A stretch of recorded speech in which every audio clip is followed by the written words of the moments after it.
after 2-3 years of constant demonstrations, which gathered quite a bit of support and exhausted the movement, against the background of our collective inability to stop the genocide in Palestine, against the background of what happened in 2003, when those of us who are old enough to remember, we brought out millions to the streets, and yet the powers that be ignored us totally and utterly and still invaded Iraq.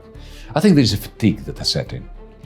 And it's not necessarily such a bad thing, because what really matters now is not so much whether we can fill the streets with people. It will be good, it will be morale boosting for us to know that we're not alone. But what really matters is to grab the levers of power and get rid of those people who are actually conducting the war, who are unleashing bombs on innocent people.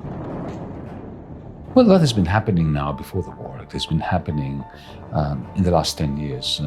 Donald Trump's original election, the first election, Trump 1.0, had already sparked off a new Cold War with China, which was bifurcating the common capitalist trading space that was created during the 90s and the noughties, under the Clintons and the Bushes, and later on the Obamas, whose purpose was to free up the capital movements of the world, free up commodity trading, and barricade populations behind increasingly tall walls.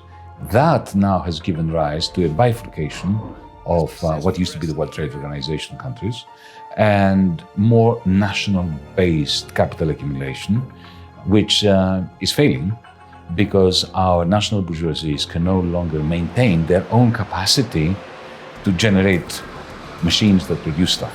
Now they generate machines that usurp stuff, like, big tech.